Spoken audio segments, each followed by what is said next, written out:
The 13th season of MPL Philippines is brought to you by the following sponsors. Smart, the official telco partner of MPL Philippines Season 13. Infinix GT Series, outplay the rest. Experience the MPL PH Season 13 action live at Shooting Gallery Studios. Tickets are now available on our official ticketing partner at /event.com. Don't miss any MPL PH action by following our official Facebook page and subscribing to our YouTube channel. Follow MPL PH on TikTok as well for more content. And don't forget to like, follow, and subscribe to the official accounts of MDL Philippines. To ensure the equality and fairness of our games, MPL Philippines is also monitored and supervised by the Games and Amusements Board.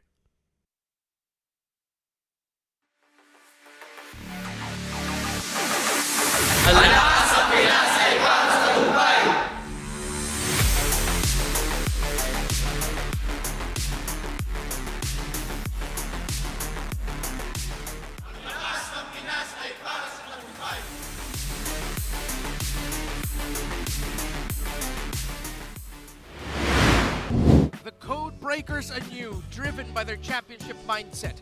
The world champion Bees, driven by their desire to remain undisputed. These two teams will be setting the bar for those who wish to go far. Welcome back to MPL Philippines Season 13. I'm Reptar, still here with Rockhard and Leo. And yes, it's time for the rematch of the MPL PH S12 Grand Finals. APBR versus Blacklist International. It feels like ages ago, and so many things have changed. But one thing stays the same. Of course, we are still the strongest region in MLBB, and we still got some pretty good teams here. Again, for sure, we'll get into detail in just a bit, but it's weird to say that a lot has changed, but literally just but one individual, one man from each squad changed, and then it seems like it's a whole new battlefield. Yeah, and as the headline shows you here, it's APBR who is defending, Blacklist who is determined. What APBR is determined to do. Gentlemen, we know the success that APBR had after the M5 World Championship, and now heading into a season wherein they can still continue their run of dominance. They want to defend their title, simply put. I mean, to be fair, it's hard not to know that they're the best just because of how many titles that they've taken already. That's right. It seems like we are on an encore of their world tour. They just recently landed right before MPL Philippines Season 13 started, got another title under their belts, and this time around they're looking to defend their season championships.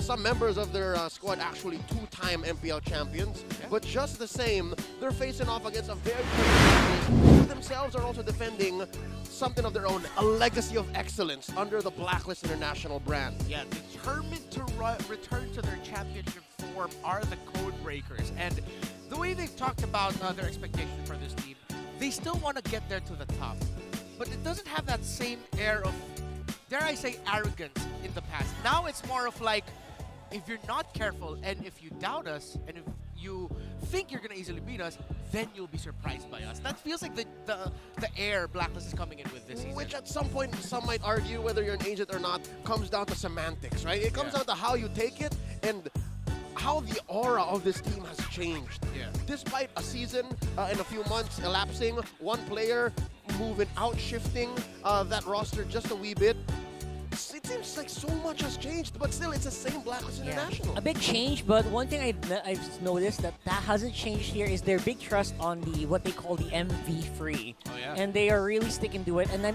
individually they have performed very well. Sometimes it's just a cohesion between all of them sometimes that you have to look at whether or not it works on certain stages of the world or locally. Yeah, so it's going to be interesting to see because as the past has proven, every time where it seems like Blacklist go into a season where, that master might not make it as far as they'd hoped for, they surprise us. They made it back to the world stage in M5. Even before that, they got to the MSC Grand Finals. And Blacklist International at this point, it's no surprise if you get surprised by them for going far. It's been years since Blacklist actually missed a podium finish. Yeah. Years. Consistently following close by. Actually second almost always. Exactly. So now here in Season 13, I don't doubt that they are going to wow us. They're going to impress us in one way or another. And again, this has been echoed on social media. I get this message or some version of it maybe 6 or 7 times a day. Watch out for playoffs Blacklist. But we're about 7-8 weeks earlier from that. So now today, I think this will be a great way to set expectations. Yeah, setting expectations would be very important. Setting impressions was the theme for the last one. This time around is to set expectations. Because as we all know, a lot of people expect AP Bren to be beasts. You understand what I actually did there with the word beasts. Buzz. Thank you. AP Bren, still undisputed. A lot of people, not just in the Philippines, not just us, but a lot of people all over the world saying they are undisputed the best team in the world. Yeah, I mean, taking almost each and every international tournament consecutively. That's right. That is no mean feat, guys. I've been watching AP Bren ever since they started their investment run since season 10. And I gotta say, it's been a sweet journey watching them from that top 4 finish all the way till 11, where we could have sworn they were gonna take it. Won a few different championships along the way, despite dropping in MPL. And then season 12 finally, and now they're walking in like they own the place. Again, might as well, they're the champions. Of Flapteasy, especially, like, you know. Yeah. He has that aura with him. And AP Bren does have that aura with them. Still, strange to call them the reigning champions of the world, but that's what they are. Undisputed, undeniable. Against a team that they face in the playoffs, the finals of MPL Philippines Season 12, a team that is, after the M5 World Championship ended at 3rd, That's if I'm right. not mistaken. There you go. That's right. You're calling back to EVM for that Grand Finals bout, and to Rizal Memorial Coliseum in the lower bracket finals, which was also quite emotional. Now, welcome to the stage to ensure the fairness and integrity of our games. Here are our marshals who will officiate the match. You have Jeff, Patrick, Wilbert, and Chico. His bias in twice is Momo Hirai. Minus Che Young. Now, let's welcome our two teams. It's AP Bren and Blacklist International.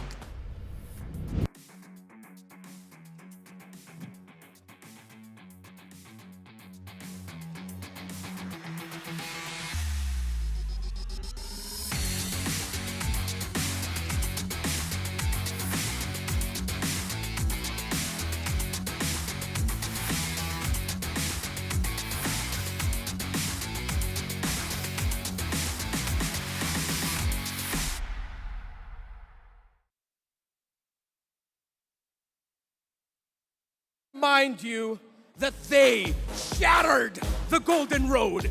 They proved that the road of victory is proved only by the strongest. Acknowledge that they are the champions of the Philippines and the reigning champions of the world, AP Bren!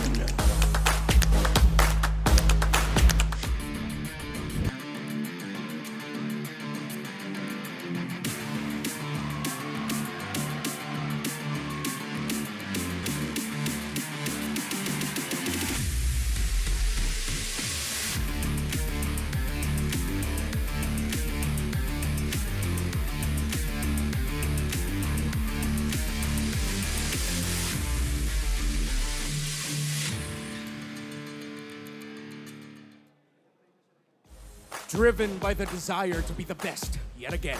Strengthened by the hunger to prove the doubters wrong. Fueled by what they call their championship mindset.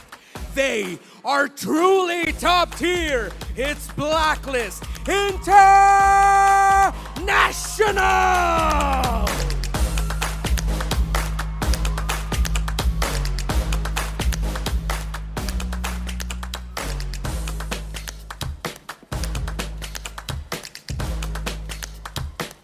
Our coaches, Coach Ducky and Coach Bon Chan. MPL Arena, make some noise for two of our most legendary organizations!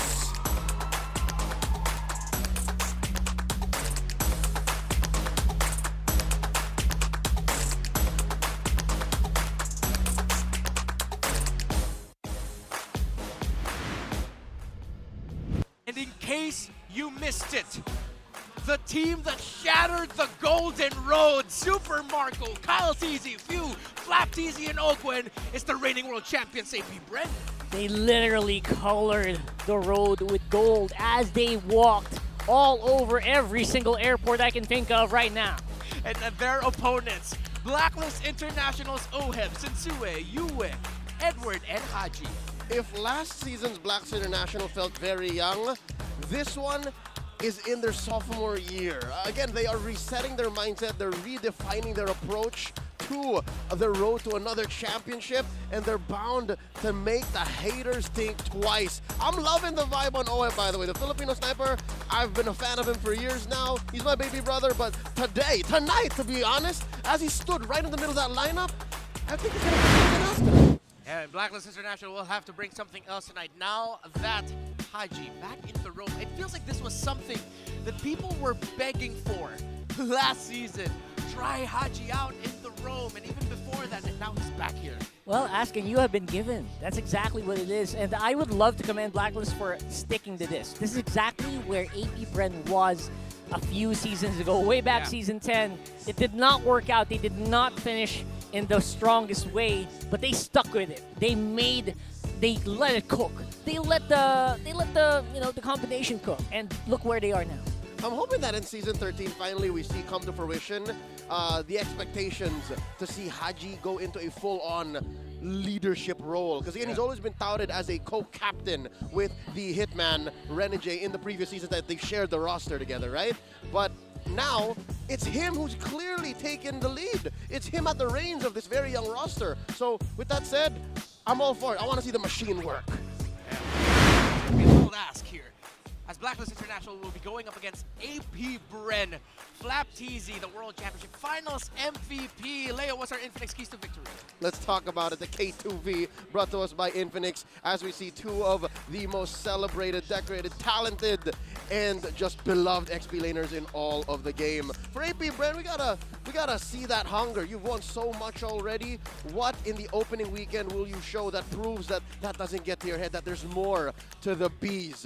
As for Blacklist International, show us your determination. Again, all throughout the years, we know now the brand speaks for himself. You see this logo themselves. They are they. You know what they can bring. Prove that that's what we're going to see soon enough. And as well for both, show us why you're two of the best teams ever. Again, they're both world champions, both multi-time MPL champions. The world knows that MLBB from the Philippines, more often than not, it's black and gold. This is what it's all about. Yeah, and you see there actually on the screen, Flap TZ showing there the two coaches of AP Bren, Coach Ducky and Coach Trevor, formerly of Echo. Is there a Kala Dex Bond version of this? We gotta see that. It's there somewhere. Yeah. Come on. Hopefully the next meetup between these two, that'll happen. And maybe it's in Haji's phone. Hopefully. I don't know if you guys don't notice it because Haji's looks so young. He's actually one of the longest players in that team, like the most experienced. Exactly, he made his debut season 2. So that's when Eson won his his first MPL championship. Exactly. So that's how far back the young man goes. Exactly. So, real quick, again, just to throw back to the K2V brought to us by Infinix. Gentlemen, do you get the same vibe that this just becomes more than mechanics? Like the way that these K2Vs and how we should expect to watch this matchup and see it unfold, it's more than just what happens in the Land of Dawn. There's a lot to it. There's a mythos. There's a legend to it. Yeah, definitely. You can't just look at this in such a technical aspect. You have to consider, again, the brand that these two organizations, these two teams, and the players within them have painted for the rest of the world. They're legends, living legends at this point. Flap, you being the two of the three two-time world champions in MLBB esports history. Agent Zero Edward, the Filipino sniper Oheb, the KDA machine Haji. Again, it's fun to look at it, and it's still important to look at it technicals-wise. But in terms of just enjoy it. Oh my God, it's Blacklist versus AP Bren. You can't let that go. Their logos are basically stamps of excellence, not just for the players currently right there, but for everyone else who has passed through these colors. All right, I'm going to show the mark in me. Is this your Stone Cold Rock? Is this what it looks like? The closest it has ever been, yes, in terms of the figures. Probably. Yeah. Right? Immortal, literally. Again, who doesn't know these guys, right? These are icons. And they throw back to different eras, right? Blacklist started their dominance in Season 7. AP Bren, even as far back as some would argue Season 1, you know all about Bren. So now they're so long living. And right now, obviously, it just starts to feel like all three of us are just right there. We're all with you guys. We are excited to see what these teams have been cooking, because obviously everyone wants to play what they play. Yeah, earlier, Rockhard, I asked you your thoughts heading into this match right before we ended the first series. You said, I wish I could just watch this game. And as casters, we will admit, there are some games that we wish we could just watch. It's always an honor to do our job, but when you have these two titans, the context, the history between everyone involved in this matchup, we can't just help but, to put it simply, fanboy over the moment. That's right. If you ask me if I'm a member of the Hive or an agent here tonight, I'll just tell you, yes. Yeah. Yes. That's very There's much no it. correct answer. There's no wrong answer. That's right. That's right. Yeah. And we haven't really delved that too deep into the technicals, but I think we should now. But Probably. Just as a reminder, if So this we can is your- keep our jobs. Yeah, just so we can keep our jobs. Just a reminder, if you're a new viewer of MPL Philippines or MLBB Esports, let's talk about these two teams, what they like to play like. Let's start with AP Bren. Maybe a quick sentence from both of you to describe the AP Bren playstyle, Rockhard. XP lane.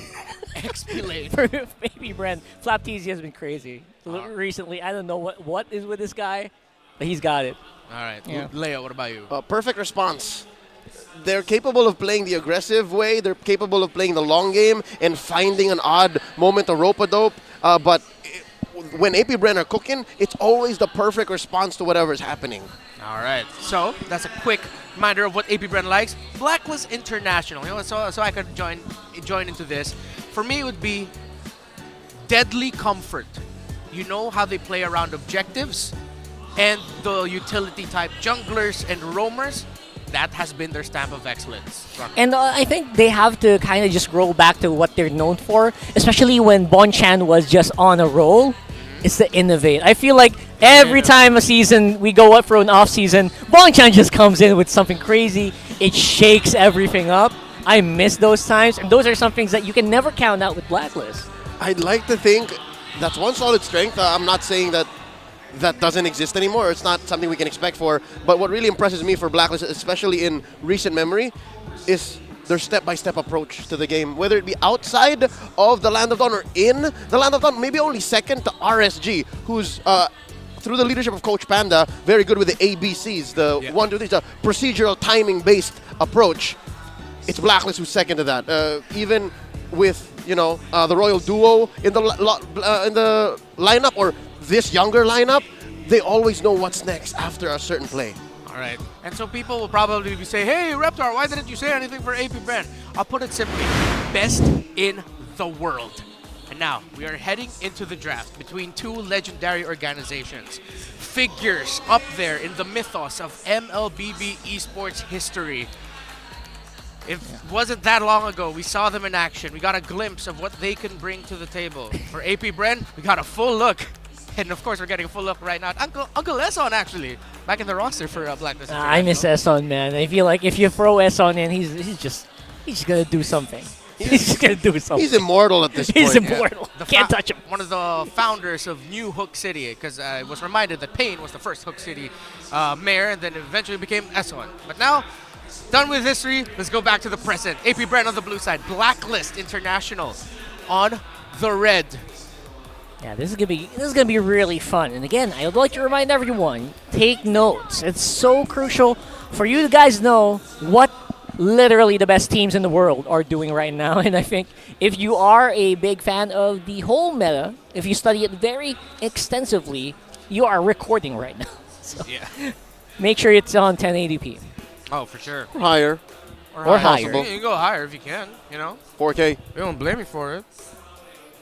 Yeah, y'all remember that meme of that guy who was like trying to help his friend put on eye drops, but then the entire bottle opened? Yeah, and then he can see in 4K. Yeah, he can see. Not even 4K. It zoomed into his eye, and then it just saw the universe. My goodness. And I'm only bringing that up because that's what it feels like when we have Coach Ducky and Coach Bonchan drafting. It seems like they're steps ahead. That's right. Especially when you're working on it from an analyst perspective as a caster. Yeah. You also have to try and match that. Plus the analytical depth of one Dexstar and the reputation of Coach Treb. The Trevor Blitz draft. I don't know if it's a matter of them taking their time or they really talking through it, but it looks like we already have our first pick. Is that a Vexana? It does. First pick, Vex. Seems to be. That's crucial. Is that a pick or a ban? That's a pick. It's in color. Oh yeah. Color. Yeah, it should be a pick on the Vex. Yeah, I would really be very excited about few handling heroes like this, right? I feel like he does excel. I mean, obviously he's still got the mechanics, but I think few from Bren Esports really excels in those heroes that know when to drop deal. Yeah. When to make things fly. Not saying he's not on par mechanically. I'm just saying that's exactly why you pick a hero like Few on your team. I think it's his deadly combination of that wisdom, experience, and his mechanics. Again, it was just, what, last season when we saw him anime flickering away from ults and key skills. Like, oh, you saw that? And predicted that? Yeah, and is this not the same player that can actually play a Gushan, a Vixana? Well, we're about to see it now. Yeah, I've seen a Gushan, a Lilia, a Fredrin, a Phoveus in mid, a Joy in mid. There's nothing you can't do. I'm sure there's a muscle memory for Selena there as well somewhere. Of course. Yeah. Championship Selena. Championship Call Selena. it back. Age is like fine wine, and he's not that old. But I mean, in terms of our sport, you know, when you reach like close to around 24, 25, you're considered one of the older players in the league already. He's way past You're that. not a young man. A little bit past that. He's a little bit past that? I thought he was only think like so. 25. I guess he's just about 2 years older Just than me. about. Then that's fine. Oh. Oh, what? All right, gotta double check that fact. Hop on to Liquid Because I Media think he real was quick. like, I think he was like 18 when he was like 6 years He ago. debuted. The world champion. Maybe, yeah, we'll see. Yeah, we'll see. Carry and Grok there, and Grok actually is a pick that has been rising up in popularity in off-season tournaments, and even in MPL Indonesia are good friends there. Hi everyone, if any of you are Hey, watching. what's I know you're going up? through your own things. But yes, let's quickly run back through the bans first. Ruby, Novaria, CC for AP Bren, Matilda, Joy, and Nolan for Blacklist International. I like that they actually paid attention to all three of the Trinity. Again, there's the Joy, there's the Nolan, there's the Gwyn. And the patch notes, of course. And Blacklist International going tit for tat, save for their difference in mid and jungle. So AP Bren, they're keeping their tabs open. Coach Treb and Ducky asking Kyle, hey, you need the hero now? Kyle says, no, we can wait. And what's left for Kyle? There's actually a smorgasbord. There's still the Fred, still the Baksha, not many left in Assassins. Fanny. Barats, but I don't like the Barats with what's on the board right now for them. Yeah, no. Gonna be a struggle. Oh, Fanny, did you say the F word? Yeah, I said. Fanny? Nope, there it is. There it is. There it is. There it is. Said the F word. I was surprised. I was like, wait, did I? No. You gave me a heart attack, man. Yeah, I was. No, because Fanny is also part. She's a phantom part of that Trinity. That's true. Only second, maybe to Nolan. She's one of the few assassins actually valid. For specific players. Right. Correct. And Kyle Teasy is one of those players. Oh boy. Yeah. As we look at it right now, again, you have to acknowledge the fact that Guinevere's range on her spatial migration has been shortened. So it's not going to be... She needs to get a little bit closer to get that jump off. And it's easier to read, or to read the trajectory of it, honestly. Like, ever since the change, I've gone up against a few Guineveres, and I found myself not getting hit by it way more. It's not as abusive as it once was, right? It's not as unpunishable. You can kind of see it coming now. And, you know. Oh, sorry to cut you off there. Yeah, you can see it coming from a mile away. Anyway, Yeah, I was cooking. I think they're reading in the situation that maybe the Grok is going to the XP. It's not impossible. Because they still blocked out the Barats. You can still put a different roamer, like say like a Rafael or something, to allow for a Barats. But now they blocked that out. Yeah. All right. Trying to look at what we have here. Paquito. There we go. Obviously. Edward Balboa. Gotta utilize that early game Paquito, and you know that's one for Agent Zero. I have the Tiger playing already. Oh, yeah. Oh, in my head it was the bass line first. Yep. Yeah. And there's a reason why Paquito showing up there. He's always been a good secondary choice to go for in the EXP lane. However, because of the change to Paquito, especially now, he's one of the his few second heroes skill buff who actually just got a clean buff. Yeah. in this patch. Yeah. It's like you get second skill at level 1. By level 2, there's a good chance if you land your combos, you're winning lane. Oh, there it is. You should. And there's the Fred. Yep. It's a World Championship winning Fred there for Kyle Teasy. It looks like it's a Roam Grok from my point of view, and it's an R-Lot. I think this is going in the hands of Flap Teasy. Looks like we're seeing Okay, there you go. No question. No question about that. If y'all were watching Series 1 the night, Minana Evos versus TNC, and you saw how Kirk won 2 MVPs back-to-back, y'all watch Flap Teasy's Arlet. You're gonna be in for a treat. You're gonna be in for a treat for sure. Yeah, and this is a tendency that we actually see with lineups that have Claude and Guinevere's. If open, the opposing team will probably pick Arlott. There's just something about, of course, with the speed of Final Slash coming out, the repositioning, and the surprise factor that it brings, it can mess up the entries of Claude's and Guinevere's. It's too good right now. It's too good. You can throw it on almost any position still, even with the nerfs, and it can never go wrong. Yeah. Very flexible pickup there. Very dependable. Blacklist International. Okay. I haven't heard that that was voice line in very, a while. yeah, same. And it's a new line, too. It's one of those newer lines from New Skins. Oh, really? Yeah. Cool. So Valentina, most likely going to be getting... I wouldn't be surprised if this gonna instead of the Eternal Guard, it's actually gonna opt to go for one of the setup. Yep, Final Slash or Wild Charge. Or the Wild Charge, yes. You don't want the light wheels. I mean, if you want to, I'm not gonna knock people for their choices, but yes, you wouldn't want that. So with this said, Blacks International again, they're playing to their identity. These are heroes that are not off of their MO, but for AP Bren, I'd say the fact that it's a Vex on Few makes this a different flavor. Yeah. It's not as mobile as again, me and Rock would like to see. That's true. Again, you kind of look for heroes like the Lilia recently, as of late.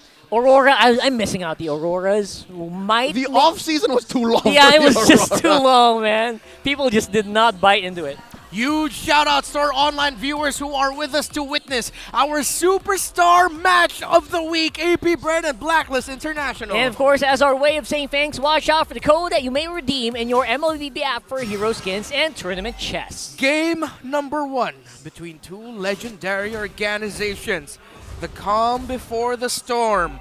Early game priorities, Leo, what do we expect? I'm expecting that this Grok pick by AP Bren will make Blacklist International consider using their early resources. Again, a flicker for a flicker, but Oakwood still walks away. Yeah, Rengar basically called it. That's exactly what you got to do the moment you hit that level 2. Yep. And yeah, they're making it a possible case for punishment. Great call there by Blacklist International to tell Edward to be proactive from the lane early on. By the way, focus on Few, the goated idol of the world. Oh, wait a second. Almost getting taken down there, but 5 days, 10 hours, and 41 minutes is the total game time of Few in MPL PH Season 1. He's a 5 season days? oneer. I mean, you counted the total hours. Total hours, yes. That's right. Okay, so that's 2 flickers off the board for AP Bren, 1 from Blacks International, and they already have, but what, a 200, 300 gold lead? Looking at their items, folks, please do not mind that. I'm pretty sure we will have to jog the system to get the actual items, but something to note about emblems. Check out Sensui, rocking that concussive blast. Something tells me he wants to expedite lane clears and camp clears so they can be part of fights sooner. That means Blacklist definitely going to want to play it closer to the chest here. You can see Flap TZ. US close by. He's there fine. Forces the flicker out of Flap TZ, but he goes for the re-engage. Sensui has a 1v1 of Cal TZ. There goes the Eternal Guard. And those guards just going to have to find their own ways back to their masters. Going back to the turtle. Neither team suffering a death. Yue Haji walking in Sensui in the middle of this turtle fight. Yeah, looking really good here. Obviously secured by Blacklist International. What a masterclass. 4 clashes. Well, Rockhard, earlier you mentioned for AP Bren, Flap TZ and the EXP lane just doing really well. Right now, again, we are reminded of the change to Paquito and how strong he is in the early game. Great for junglers, even better if you're landing your abilities with their EXP laner, against the opposing EXP laner. And Blacklist International are really putting pressure as well onto Flap TZ's lane. And that's the right thing to do, I think. Given AP Bren's lineup, besides Ogwin and maybe Kyle TZ, not many of them will actually have any actual impact up until the mid-game. Looking at Super Marco, you want items on that carry. Looking at Flap, you can sustain, but there's really no source of damage or follow-through unless it's a big fight. So AP Bren's waiting for that, for the right response, for the right timing. And I'm really loving this Yua pick. You can see why they pick it up on last. Yeah. Great answer with either Wild Charge, Eternal Guard. He can do basically anything here. And maybe a Final Slash. You never know what's going to come out of Yua. Gotta watch out for that for AP Bren. Yeah. Right now, Hogan forced to go back out easy, trying to be aggressive. Yeah, Calteezy will definitely be able to dance out this one. Yeah. Wild Charge on the Yue. Here are the items real quick. That's Oheb up on Marco's gold by about 200, 300. And that's a huge chunk of the gold lead actually standing on both teams. But look at that, Marco actually barely on forward. The ult catches Ogwin. Good damage from Sensui, but there you go. That's what you get. Obviously, it's still a tank Guinevere when it comes down to it. Yeah. That's exactly what happens. You can't do it with a 1v1 yet. You see here the struggle for the R-Lot. And the slight struggle for AP Bren, although they have a good amount of control for them right now. Seems like Blacklist are timing their abilities a little bit better, maximizing them, I think would be the better word, because they're controlling the tempo that AP Bren usually likes to set. Yep, and it's because of space. It's the fact that their lineup is just more mobile, it's just more agile, and at this point in the game, it's the re-engages that matter. It's not exactly the actual secures. Not like this, see? You're not going to get the skill, and it's so hard to confirm the skill unless you waste your ults, your resources, and that's where Blacklist wins. There's little inches. Oh, Edward trying to go for the temp check here, but will be trapped in with the huge barrier here. But Blacklist members getting quite low. Calteezy as well might force him to back off. Ogwin, Flapteezy, will they pull the trigger? Yue sees one taking Calteezy with Retribution. Getting that turtle. Blacklist on the back here. The game of ages continue! And there you go. Sensui just not in the position to contest. There goes first blood for AP Bren. Oh, they're still going to be continuing it. What? Non-stop action here. Haji falling as well. Flapteezy gets the first 2 kills of the game. Isn't this what you talked about here, Leo? The rope-a-dope, that little re-engage that AP Bren love to do and do so well? That's right, and they understood that Blacklist can do it very well with this roster, with this lineup. But AP Bren played it to a point wherein after that turtle, they used the advantage that was taken from the turtle kill. Damage on Calteezy, extra shields on everyone, and again, a game of inches, nay, millimeters that allow for AP Bren to add up these little advantages into eventually 2 kills and a major objective. Now, there's a relatively big lead when it comes to engagement in space. Yeah. Yep, speaking of engagement, US seems to want to see if he can get some damage off of Calteezy, but Haji is actually not going to be able to close it up. Neon Fury not in range yet. AP Bren, they are walking the fence here, and they catch Ogwin! Ogwin might be in trouble here. Wild charges out of the way, and Yuen not going to have the abilities to close the gap. Woo. Master Ogwin able to get out of that. Now, an interesting thing that happened actually right before that was in the middle lane. You can see the health of that middle tower for Blacklist International. Oh boy. Low. On a rotational choice by Few and Calteezy after getting that win in the orange side of the jungle of Blacklist International, went to the mid, and now Blacklist will have to worry because of when that tower falls and AP Bren are in control, then AP Bren are going to start playing that AP Bren game of smothering you in the mid. It's a major artery, and honestly, it was paid for by Ogwin. Ogwin was willing to die for that push, but he didn't. That's what it is. Yeah, Calteezy and Sensui just facing off against each other. Flicker used by Edward. That Paquito might have some trouble re-engaging, especially reaching Super Marco here at the back, who is working on this turtle right now. And that's it. Yeah. Calteezy secures once more, and I think Blacklist understand that we can't let that first turtle take happen again. And Calteezy pushing the advantage. Yeah, just keeping at it, making sure that Blacklist don't have much room to breathe here on the bottom side of the map. Oheb just not quite ready to take the fight just yet. So, what started off as a rough time in the EXP lane for Flapteezy and AP Bren eventually turned into, well, even there, but definitely the major artery of the game in the mid lane broken by AP Bren. That's one of their main comforts, and Oheb is also struggling in the gold lane up against Super Marco that just got broken down. So this is now the AP Bren timer of that mid-game power spike. Yeah, calling back here, one of the safest carry gamers in the world. In Season 10, in his debut season, only didn't die? That's right. No. Or died once. He had a 6 or 7 game win streak. 7 game win streak right on the carry. Before carry was actually fully on meta. Yeah. It was Super Marco was pushing the propaganda, and it actually happened. And now with that said, he may be up on Oheb, maybe just 300, 400 gold, because again, Oheb hasn't died. But just the same, the map is not looking good for Blacklist. Yeah, it doesn't feel like he's touchable at all here. Even Edward gonna have a hard time reaching Super Marco right now. All right, so now the question is for Blacklist International. How do you come back from this? Are you really just dependent on that power spike of the Claude? Is there something that you can do to punish AP Bren? One thing you can say is definitely wait for OHEB to get his Trinity and then try to go deep into the back line, take down few, find the window wherein Marco can die. But, well, the priorities, number one, get some farm on OHEB. And I don't know if this Blacklist International has the anti-disaster protocol in them. It's in the programming, it's in the code, but they need to consider that too, because Sensui, I think Sensui's not eating very well. He's struggling. He just got a purple buff taken from under his nose here. Lord, gonna come up. Rockhart. It's not that far in gold, so Blacklist can contest, but should they? That's a big question, isn't it? Even if Sensui gets in, the damage is quite negligible, and everyone just can get out. Even with the capture here, so... Yeah, I guess that's a big question, Blacklist. Is OHEB ready? Will Sensui go straight for Few or something? Because Super Marco is just an unanswered answer right now. Oh. This is a dance if I've ever seen one, gentlemen. Yeah, the closest we got to an old school Lord dance, a little bit more new gen version of it. Quick reset. Yeah, faster pace. Yeah, there you go. You actually see the two teams managing the minion waves in mid and bottom first before they prioritize and trying to jockey for position. Edward's on top, Sensui getting into position, maybe to get into a good Violet Requiem, but then again can be easily punished here by Super Marco. Ooh, second soft reset of this Lord Dance elapsed maybe 30-40 seconds in now, and they maintain the HP. It's still there, half health. The Lord Dance to fold, still waiting for who's going to pull the trigger.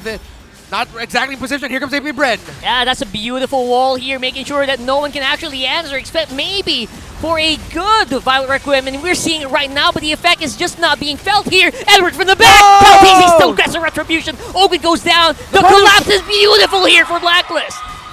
That's Going a very expensive Lord. A 3 for 2. Oh boy, and one more to boot maybe if Flap TZ can make it, but Super Marco make sure there's damage to boot. OHEB close by as well, but no ultimate means it's a no-go. All right, it's messy, it's scrappy, but I'd say both teams walked away with an exchange that they're willing to walk away. This is what you call a negotiation, when neither party is happy, but they walk away with what they got. They got something. Oh, they got all right. something. Something to note about that fight, right? The only reason why it ended in a trade like that is because OHEB came in from all the way top, put stacks on his Art of Thievery first, and then engaged. And then after you saw Lord go down to the 8 or 9K mark, that's the point of no return. And that was just the perfect timing for them to come in and then punish. Get the first 2 kills on AP Bren, trade for Blacklist, eventually another kill for AP Bren, and then Blacklist gets one, and then the Lord got taken from there. Flap TZ just missed the final slash. AP Bren didn't get the Lord. Blacklist minimized their losses, but they are going to be dropping towers as AP Bren continue to push forward. Kiana pickups Few with a Divine Glaive. Sensui with the entry goes back. They're seeing maybe they can make some more happen here, but no. Missing out on some crucial jumps here. Edward also trying to get a backline access going, but it's just no-go if you're going for Super Marco. Step by step, AP Bren are taking what's free on the map. They did not force the issue for bottom lane inhibitor, so they took mid tier 2, orange buff, top tier 2, and then with that, Blacklist are now cordoned off inside their own base. It'll be lucky if maybe Edward or OHEB can actually find farm elsewhere, but that'll be very, very difficult. Like, see here now, Agent Zero, he has to consider going home. He can't split push like this. I think AP Bren is on his chase. Oh yeah, running back. As you see there, because of the presence of Agent Zero in some key team fights, that's where the heart of their counter punish, their counter collapse will come from. The entry of Edward and the Paquito. And two things that Sensui and Haji have been doing really well is actually maximizing their control, which is why AP Bren can't get that picture-perfect team fight that we're known for them to have. Even though we see the positioning that is classic AP Bren, the dominant performance in a team fight, it's getting controlled really well by Blacklist International. If you're AP Bren, you're just looking at, you know what, Leo's right.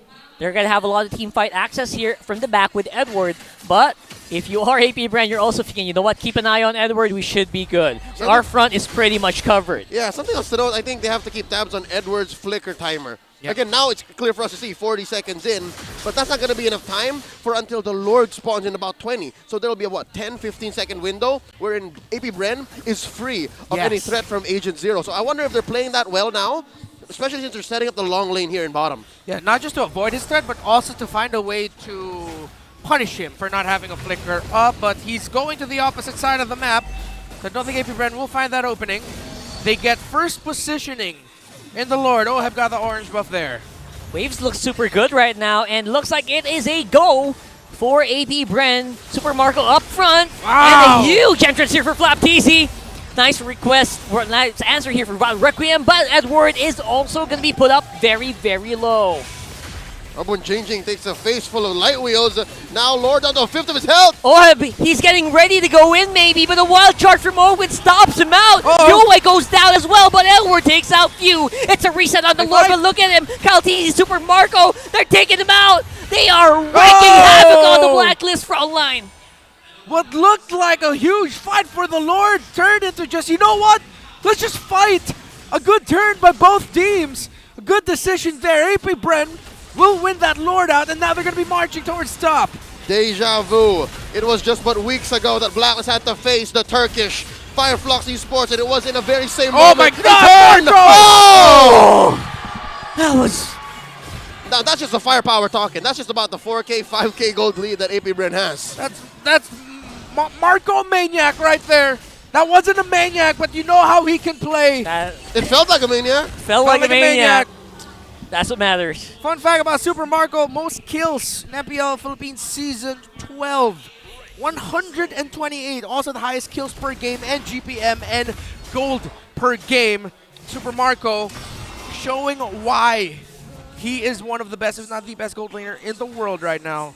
He's on his way to most kills now. Again, he's credited for about half of all of AP Bren's kills at this point. And again, was it not this same carry that wasn't doing anything much past the 6 or 7 minute mark of this game? He was very quiet. He needed that mid-game power spike, and now they're playing off of inevitability. Looking at the item builds, Amai, is that right? Is Sensui building hybrid?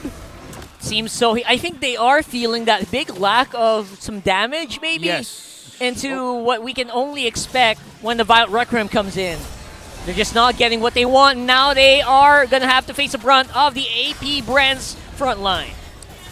Here comes AP Bren, looking to seal game one right here, but Kaltisi gets caught, Sensui goes Very back. happy in. Sensui with the back here. Lord is on top.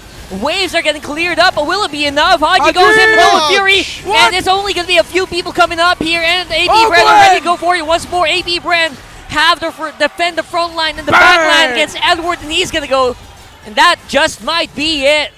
Sensui will not have enough firepower to stop this. It's 1-0.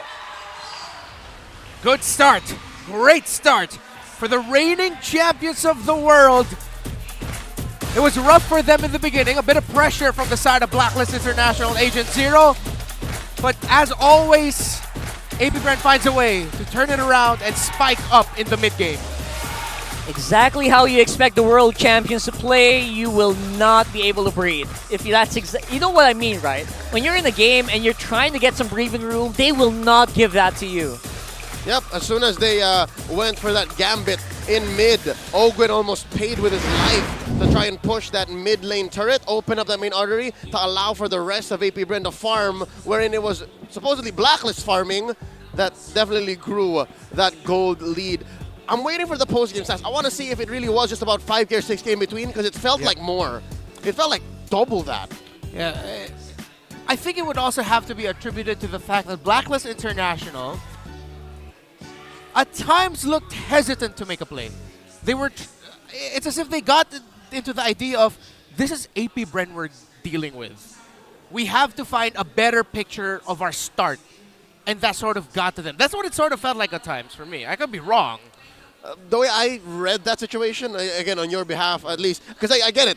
It's either I make the right choice or no choice at all. Yeah. They made, in some junctures, no choice at all, which allowed AP Bren to barrel on forward even more. I think most of it was kind of balanced around whether or not Agent Zero was going to have a good entry. It's Agent Zero who was making more of the, all right, I'll just try anyways. I'll try something. Yeah. So, and if it doesn't work, I feel like Blacklist always went for the reset, which is, again, it's not to fault. They didn't like lose out on any big team fights. There's always someone left alive, but they also didn't win any big ones as well. It's what happens when you have a Minotaur and a Guinevere. Those are your strengths, right? Yeah. Motivation Roar, get some heals. spatial migration, basically the whole kit of Guinevere is come in, CC, jump out, come in, CC, jump out. And you're alive. You have heal. But again, it's the finishing power. It's the, I'd say, committing towards the end. Let's go ahead and check out the post-game stats here, starting with our MVP, awarding it over to Super Marco on that carry, his signature hero, rocking that. Folks, this is how you build carry these days. It's a remnants of that off-season tank carry that was a nightmare, the bane of everyone's existence in ranked games. But this time, this is the version that works, all right? So take a note from your very own Super Marco, M5 World Champion, MPL Champion, International Sensation, Fighter Emblem, Attack Speed, Life Spell Vamp, and then Brave Smite. All right, let's check out the highlights once again. Super Marco, eyes on him. He played the early game very safely, only took part where it mattered. Look, he knows that there was a turtle fight, he knows that there was a scuffle, but he's like, you know what, no fam, I'm gonna farm. I'm gonna let Oheb go ahead and rotate because I know that past the 5-minute mark, 6, 7 minutes, here, 10, the very first Lord take from AP Bren, they were gonna pop off and then get the payoff from here. Super Marco going for the flank, waiting for this trade to actually pay off. Again, it was a very expensive trade for Blacklist, cost him the Lord, and in the second Lord take, this is where it all went AP Bren. Yes, they did lose few, but it was a worthy sacrifice given that they also got the Lord, and well, they will get the Lord, and then they allowed Super Marco to barrel on forward. This is where it started to feel like he was playing with a maniac kill score. I mean, he did not score the maniac, but eventually it came in where it was just, again, as mentioned earlier, inevitability that they were playing off of a carry that has a solid amount of peel and good damage backup NCC from the Vexana. Looking at the game time, 16 minutes, that's about a solid clip, especially since Blacklist was playing a solid early game, but come mid and late, the power spike from AP Bren, and when Super Marco said, you know what, Marco online, that's where it started to change, that's where it started to shift. Some key pickups as well. Ogun with the Quantum Charge allowed him to survive moments he should not have. And now, eyes on Sensui here. Do note earlier, it was actually US items I was looking at, thinking he was building hybrid, but no, this is full-on tank Sensui Guinevere, the El Clasico, even as far back as Season 12.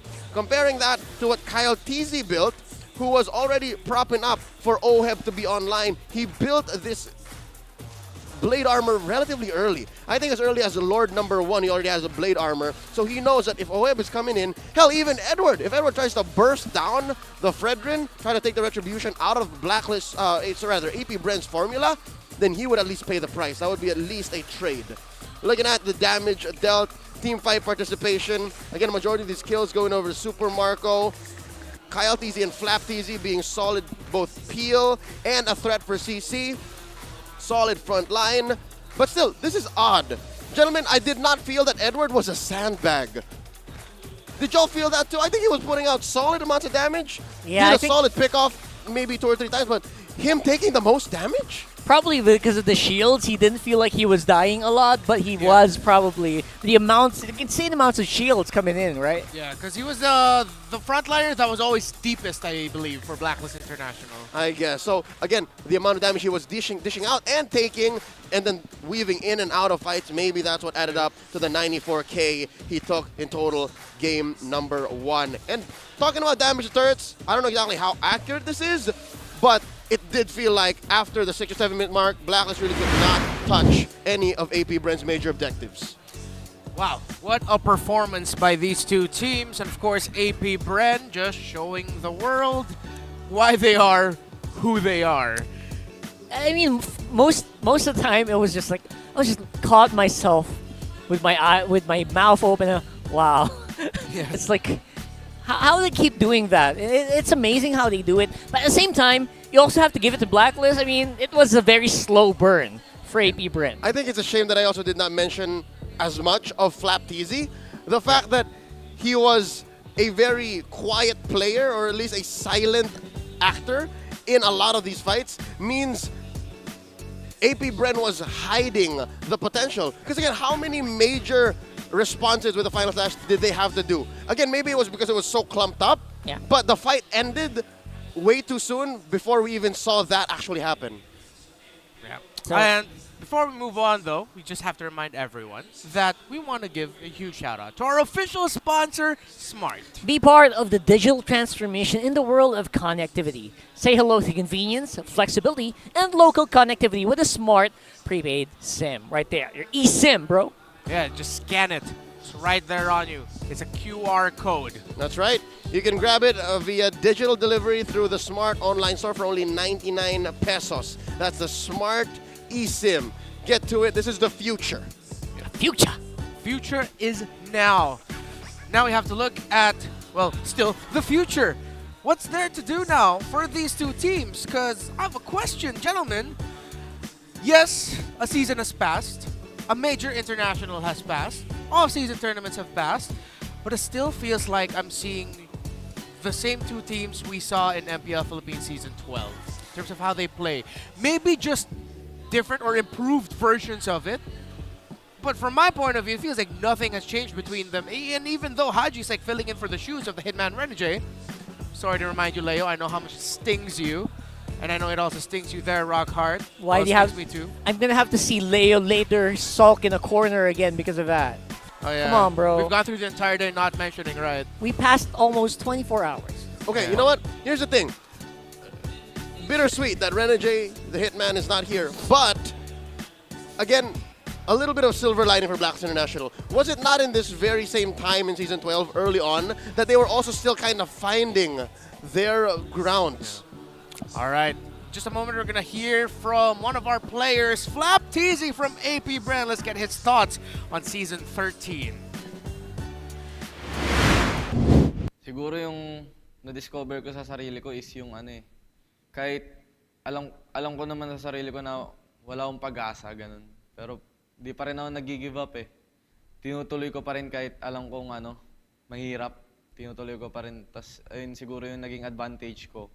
Kaya naging pro player ako kasi parang never ako nag-stop maglaro eh. Yung pagiging committed ko sa laro, yun siguro yung pagkaiba sa ibang players.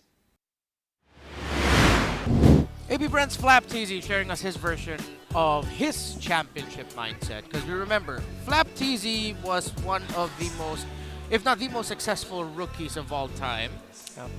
Rookie year, becoming an MPL Philippines champion, eventually becoming a world champion way back in M2, and then a slump. A big one at that. Eventually climbing up to be one of the legends, living legends of our league. Determination. And all of that boiling down from commitment. Sana all, you know? Because you're saying? I mean, just because you fall a little bit, you slide up a little bit, doesn't mean you stop. And that's exactly why Flap is one of the greats. He started to come up into our radar about 2018, into early 2019, and then Season 6 happened, M2, and he's never looked back. I think there's very few athletes in our great game that has the same roller coaster ride and story of perseverance and climbing up and down, success and failure, learning, and then coming back up on top to his prime like Flap Teasy. You know what, looking back in history, he's the only one who has the same story and the same trajectory. And I think now I fully understand why during the interview of him winning the M5 Grand Finals MVP, he just said, it's surreal. Surreal. Because, again, that journey he went through, and finishing a chapter of his story where he became the World Championship MVP. Now we fully understand why Flap Teasy is the legend that he is. Yeah, that's coming from a time when he would be with Honda, also a former Blacklist player. Oh yeah. And he was a little kid watching in MSC. Next to him, sitting in the audience. Right? Yeah. You saw that MSC picture, 2019. MSC 2019 in Araneta here in the Philippines. Just to explain to people. Yeah, sure. Yeah, go ahead. No, it was just really touching because I remember that time. It was a fun time. He was in the arena calling the matches, and one of the camera bits off game was went to him. Yeah, went to Flap. He was still a little kid then. He hasn't even matured into a teenager at that point. He was just didn't even hit puberty. You know what? He hadn't even hit puberty. You know what the best part is? What? Deep inside, he's still just the same kid. Oh yeah. After their harrowing loss at Snapdragon last year, when they were dropped by BTR. It was BTR, right? Yeah, no. Yeah. They lost Onyx, and then they got dropped by BTR. On the flight back, I sat next to Flap, and we were all sleep deprived, and he was just telling the same story. Sometimes it really do be like that, man. Sometimes. It do be like that. It do be like And then that. we just sat there. It's like, yeah, no, you're right. It really do be like that. And again, it's that same understanding of perseverance, of being humble. And this was before he won the Season 12 championship. This was before he became a 2-time world champion. At the time, he was already a SEA Games gold medalist. Yeah. But the fact that he understands that this is how life works means you will never catch this kid sleeping. You will never catch him being high on anything that he's achieved because he knows how hard it is to climb back. And it's so interesting because like his lane counterpart, Edward, though not exactly similar in their stories, like beat per beat, Edward did go through a slump at one point. MPL Philippines Season 9, Blacklist International didn't make it into the playoffs. They weren't able to go into MSC 2022 during that time. So we thought, how long would it be until eventually they became champions of the Philippines at 10, and then they got into M4, though eventually trounced by Echo. They made it to the top of the mountain. Not exactly the peak, but they were up there at top. So it's interesting to see the journeys of Edward and Flap Teasy. So now here in the MPL Arena, we're going to be looking for the smart game face of the day. My favorite. Be the next smart game face of the day. We watching. We watching. Who's it going to be? Yeah, of course, just flash on the hashtag The Power of Smart on your device in the green background. Put it on your game face and win a redeemable in-game code. Is it going to be it? Looks very familiar. Oh, Reptar, hope you're ready. Whoa, that was fast. Whoa. There we go. Locked And it is that a picture of Vomi? He has a picture of Vomi on his phone. Happy birthday, by That's the way. Vomi? Yeah, happy birthday. Absolutely, happy birthday. If I'm not mistaken, one of the more vocal and very supportive members of the Hive, of AP Bren. I believe we hugged and cried when AP Bren won the World Championship. The same gentleman. The same gentleman. I was in the crowd there. He's a hugger. You got to do the thing. I mean, you know how it works, right? Ah, fine. Game face of the day, gentlemen. What was it? I don't know what happened. There was something going on There there. was a second half, dude. There was a second half where he was just It was like, shivering. I was like, Yeah. I don't know. Impressive. I can't. Thank Well, you. we're off to a great start already. I have been Day told one. by multiple people I'm a very physical person with actions. Very physical There you go. person. There you go. He clarified with action. With Okay. actions. I mean, that is what physicality is all about. Ooh, it's getting hot in here. Oh, by the way, so as we were discussing, of course, Flap Teasy, Edward, what they bring to the table as EXP layers. For teams that are very objective focused, right. The EXP lane, very crucial. That's right. So from that part, let's go a little bit closer. Ogwen and Haji. You know Ogwen? Let's talk about what you guys thought of Haji's performance in game number 1 as we head into the draft for game number 2. Yeah, Haji really tries his very best, but again, the Minotaur doesn't seem to be hitting the right targets today at the very least, right? I feel like he's barely... I feel the reach of the ultimate just has to expand a little bit, and then you'd be where you want to be if you're picking Minotaur. But right now, just not quite there yet. Yeah, it was just but about maybe a month ago wherein he was scoring 5-man implosions, right? Yeah. The Minotaur just doesn't allow for that. Again, I agree. Rockhart, maybe you do need to extend it maybe a bit, but he's already a very meta hero. I don't think Moonton's going to buff the Minotaur. Yeah, probably not. But just the same, I think Blacklist banning the Minotaur means they're going to go for something else. And that's already a great change. If you want different results, you go with the different approach. Go with the big boy, the big boy. The Tigreal. Make it happen. Tig would be available for Blacklist International if they go ahead and pick it. How about that show, though? What if they go a totally different direction? That'd be nasty. Is that too much to ask? Throw it back? We've seen a couple of shows in the past maybe split. Yeah, and it still works out, honestly. If you want an aggressive jungler who can constantly get info and just constantly be a nuisance to try and break the tempo of your opposing team, a Cho would be a great pick. Also That's why it shows up. very reminiscent of how since we played it when he was back in Onyx in Season 10, he played Cho Jungle. It's not that far off, man. He was one of the first people to do it. Those were different times. And again, different times, obviously. A But, throwback to Season 8. Still it's possible. When Haji debuted with Blacklist as a roamer, he was playing Cho. Oh, but that does allow Nolan to come through. Yeah. One of the... When he did came out. Sensui was one of the most terrifying Nolan players in the league last season.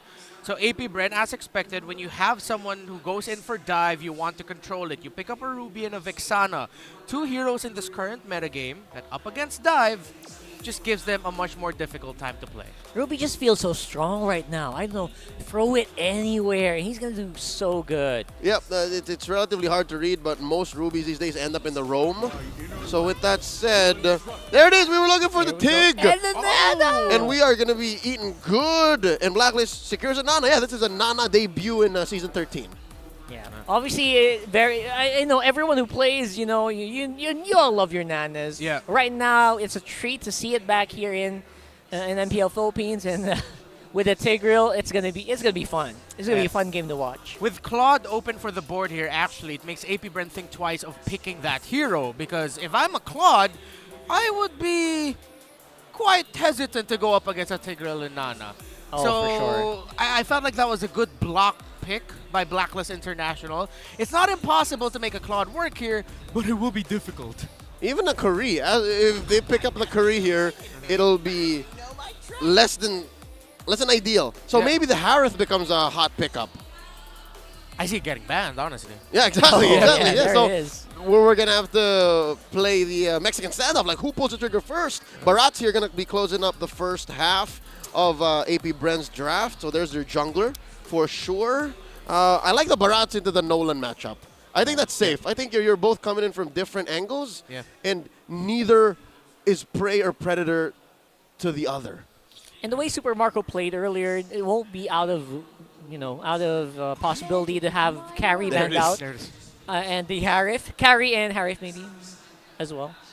Oh man, this is the first time in Season 13 that we're seeing, game in Series 1 that actually happened too. Gold laners be left out like this.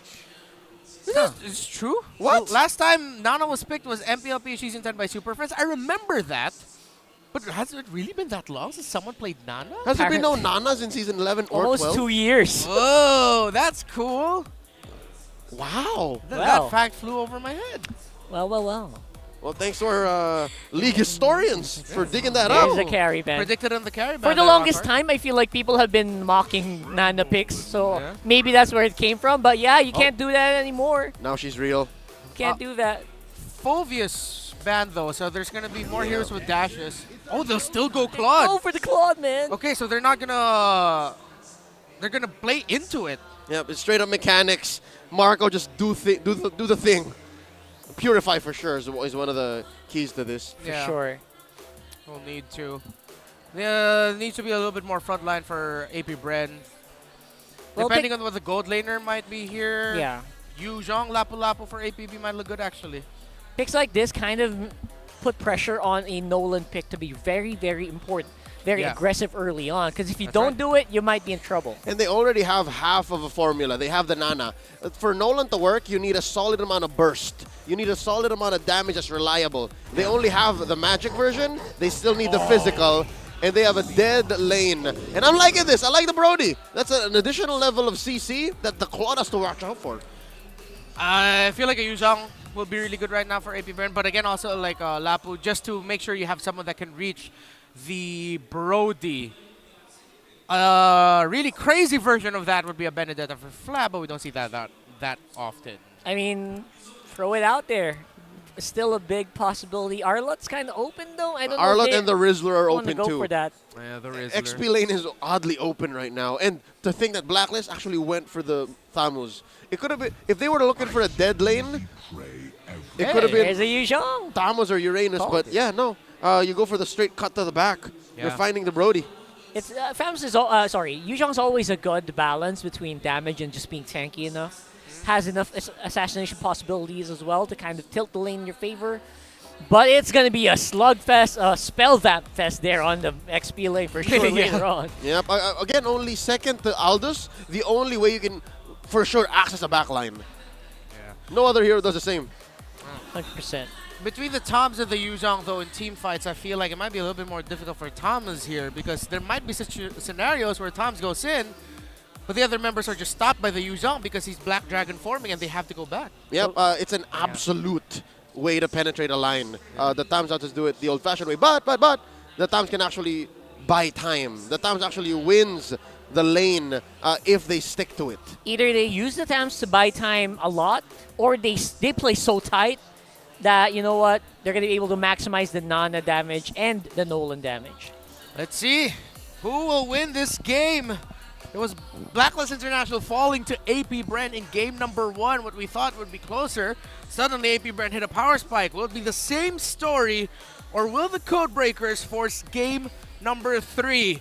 Again, this is the first day of MPL Philippines Season 13. And yes, we are at that point in that metagame where Tigreal and Nana as the roam in mid is definitely not an epic rank troll pick. Not discriminating though, they've always been really strong. No. Oh, here we go. Biggest. Early game fights. I think this is one of the strengths that a Blacklist lineup has, especially since we are playing with a assassin jungler in Nolan. And look at this, they're already crossing the line here. Yeah, they're doing exactly what they need to, which is what we mentioned before. Just play it very tight, though. But the moment that you have a Yuzhong in the middle, that might be problems here. Oh, no. And there you go. The Shaw Essence taking damage makes the first blood easy for Kyle TZ. So it seems like the rotational choice for Blacklist for game 1 and 2 was that, Edward, get out of lane quick because we need you to disrupt Kyle TZ's early game rotations. All right, let's check out the emblems. Oh, wait, unless AP Bren allow us to do that? Oh, they're fighting. Kyle's in trouble. Very early. What? Slap is here. No Missing way! the day once more. No way, bro. No way. It's going to be 1 for 1, but still looks good. Actually, it's 2 for 1. Okay, so still trade though. Still trade. Still trade. Got that. AP Bren though with a slight lead here because of their aggressive responses to the aggressive engagements of Blacklist International. The junglers are going to be off their timers though, Leo. I like how, again, if it's just the lane we're talking about, Edward should have the advantage, but AP Bren aren't playing in the lanes. AP Bren are forcing fights elsewhere, anywhere but. And for some reason, it always feels like it catches Blacklist by surprise. Yeah. It feels like, wait, why is there another guy here? Right? The way they're playing it. Bottom. They're fine. Okay. Yeah, you saw bit of a fadeaway damage. Yeah, the health whittling down. Yep, there's going to be AP Bren Turtle without a problem. So then, let's go on forward. What's next for Blacklist International? Because AP Bren have gotten a good little comfortable lead for them early on here. All right, I think the play is, number 1, get farm onto Sensui. Number 2, threaten Super Marco. And that's why I think Ogwin has already gone to the measures of protecting Super Marco. Because look at this, there's a 4-man coalition down bottom. This is the next best thing that Blacklist can do. Threaten Super Marco and force AP Bren to respond, and then get Haji to do a solid implosion. All of the previous engagements did not really have an implosion on them. So now maybe Blacklist says it's go time. And if they do choose a go time, it'll be easy for them to go fight. And let's see if go time and the fight will be found there again. Don't forget about our aspirant skins. First 10x draw 50% off. The new ones, Changa and Leslie, available now. As we look at the movements of the map, again, jungle control, slow and steady. The two teams who have made a name for themselves of being really smart, playing around timers and objectives. Systematic MLBB. That's what we're seeing here right now as AP Bren go for a rotation bot side, but no one's going to commit. Usually, Very slow paced. Very slow paced. You were saying usually. Usually it's very easy for teams to counter a Barretts. For some reason, this Barretts is just a little too hard to control here early to mid. Yeah, Something happened here. It's that nombo between him and the Nola that's changing it. Oh, dear Lord, there it is. Dear Lord, there you go. Perfectly layered as well. Nowhere for Edward to go. Kyle TZ's use of Detna's Welcome is very point blank. Like, he doesn't allow for it to charge, doesn't really leave Blacklist any time to respond and reposition. He always ends up getting the right target. All right, so with that kill hit there onto Edward, it's going to be positional advantage for AP Bren at this floor. You are not going to get knocked back. That was a little bit of a hairy situation him for there.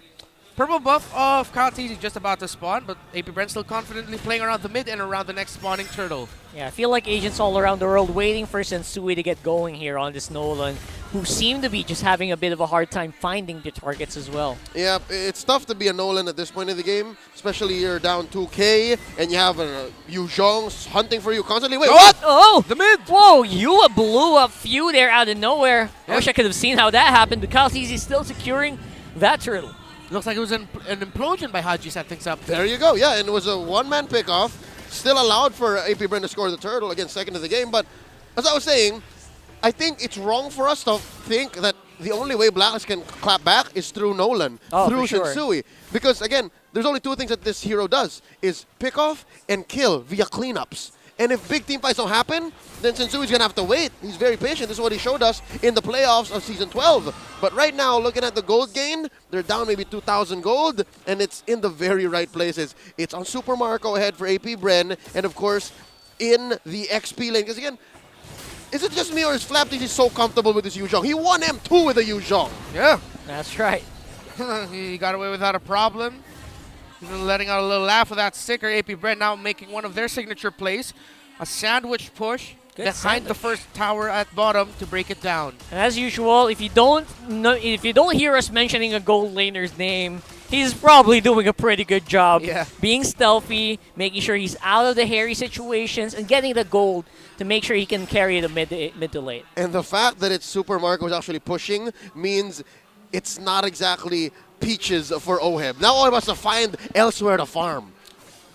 And the more I think about it, I think wait, AP Bren going for an invade. Is that conceal? Conceal activated? Yeah, just a bit of a deny here. Slow it down. Make sure they can't get the orange buff easily. Haji with a little bit of assist here. Just within leash range, almost got it. Still going to Kaltizi. 10 seconds plus no retry compared to the, or 20 even, compared to the spawn. And I understand now the cautiousness of Blacklist International. Anyone who plays in their ranked games understands one of the worst feelings in the world is a snowball Barretts. So I think that's what just Blacklist is avoiding here. They're not giving Kaltizi that big of an ability to snowball like crazy, and AP Bren will just stomp all over them. Yep, this is the last turtle spawning already. In just a bit, we might get some feedback on what exactly this snowballed Barats is building up already. 2, 1, and 2. He was soloing too. He was. Oh, Lord. It's there. AP Bren still very comfortable. Sensui! Sensui could be in trouble, but then again, just not quite there yet. Super Marco, he gets a moment where he knows he can get the kill. That's the only time he goes. Usually just plays very safe, very passively, but in a good way. I don't know how to say that. Here we go, confirmed. The ancient, Antique Keras rather, onto Kyle Teasy. And already you're answering 4 out of 5 heroes from Blacklist. Yep. It's only Yue that you're really worried about, and Yue has to think about Kyle Teasy eating him up too. What's Kyle Teasy Not building? quite safe yet. That's interesting. I'd like to think half of that inventory isn't reflecting what it should be. So we'll check in just a bit. Yeah. Check later. Check in a bit. Unless he's thinking of building something at the top of my head, but you know what? We can revisit it. That's right. For sure. We're okay. So right now, yeah. At least for Blacklist right now, not really getting, picked off, but with exactly what you're going to go try for. Kaltizi has the hands on Haji. So hard to get out of harm's way here. I don't think anyone could have made it out of that situation. Yep, Kyle Teasy building up to a magic defense item. Can confirm, so he's on his way to maybe a Radiant Armor or the newly improved Oracle, could be. Yep. But just the same, he's so tanky. He can face off against the Tams and help push in mid. That's all tier 1s down. Blacklist International. Again, one of their few hopes. I'm really thinking that this could be an approach is Sensui playing a Lord Dance that is very different from what AP Bren is expecting. That's what we saw in Season 12, but then again, that's about 6 months ago. That's true. And also quite a tall order to make AP Bren, surprise AP Bren at this point. Yeah. Even if he does, and again, there is a small amount of advantage in terms of items where you can't immediately go down. It has to be a slow burn when someone goes down to Sensui. 4,000 gold and counting is the difference. Blacklist International, if they find a big setup, big combo, that could be the way they get back into this, but Blacklist International might not be able to get into the Lord in time to contest it. I don't think they will. Yeah, the smoother damage output here coming in Wow. from Super Marco. You can feel it. You can see it from that Claude. Just for good measure, you see how Flaptc comes in from the bottom? It's like, all right, no matter where, no matter which angle, I got you covered. This is a clean Lord take. And I like how AP Brenner actually taking it very seriously. They did not need to retry. Kyle TC still did. That's true. That's true. Flaptc is super calculated as well. You notice him flying into these bushes one by one at the right perfect moments. So the calls are pretty good coming in for Bren. Oh. You can tell No. just because of that. You still got it. I mean, it went from worse to bad. Yeah. Went to the wrong hero, but at least they're same team. At least AP Bren isn't going to get another resource, but they're just getting everything else in the map.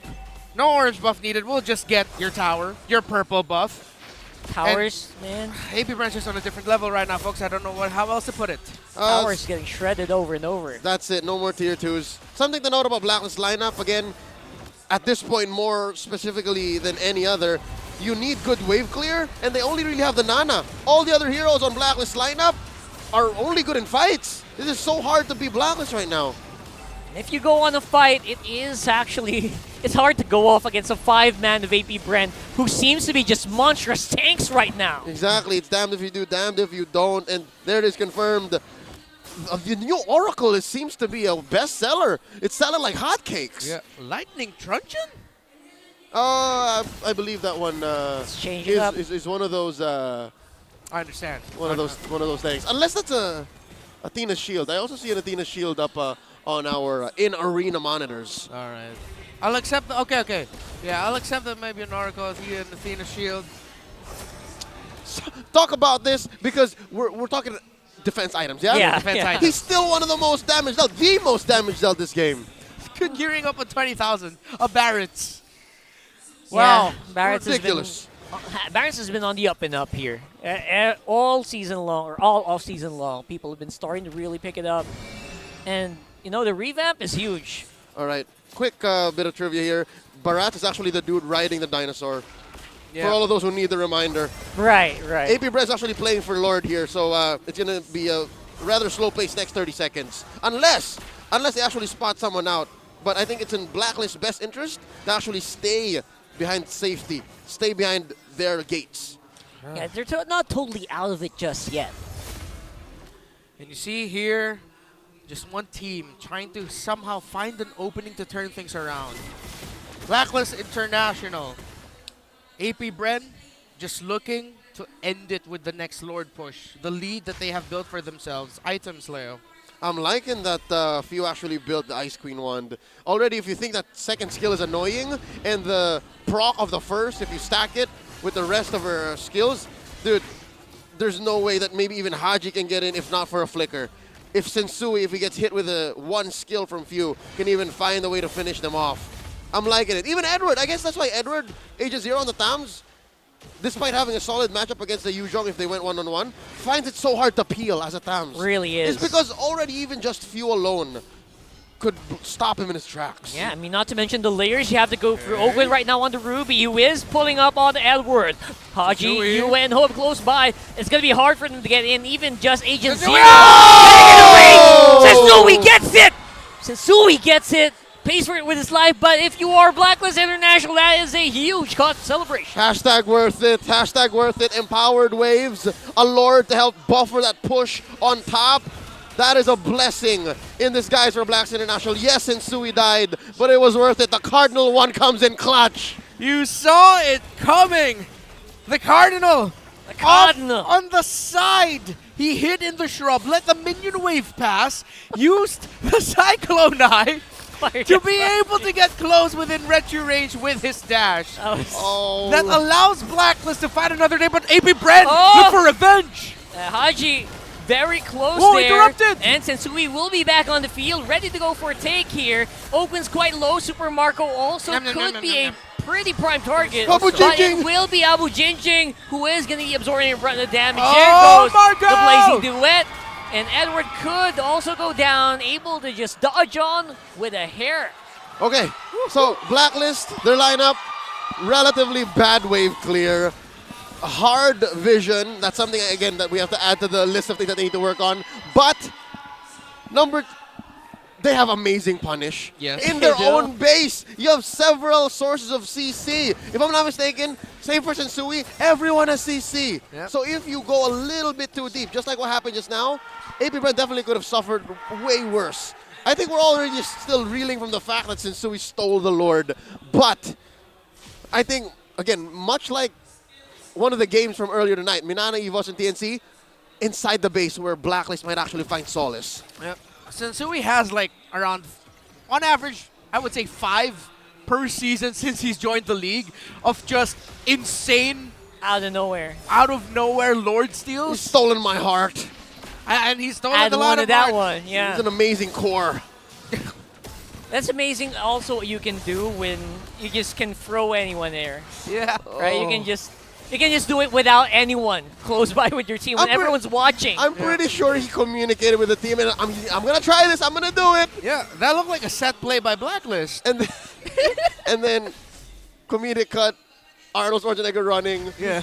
Sensui, no! And then he does it anyways. He does it. Oh. That's what matters. I just want to say, I think it's also Blacklist's respect of the tendencies of AP Bren. We know how AP Bren at one point almost always will stop damaging an objective just to focus on heroes. That's true. That was the window. So there was muscle memory involved. Yeah. As soon as they saw a glimpse of Sensui's shadow, a little bit of his DNA, they were like, hey, wait, what? And then, pow! Yeah, I know.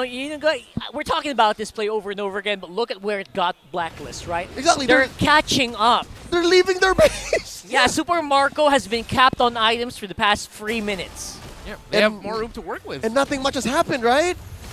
That's huge. That was a turning point for sure. If they got another one here, I don't know. I'll just really hope I don't accidentally blurt an expletive.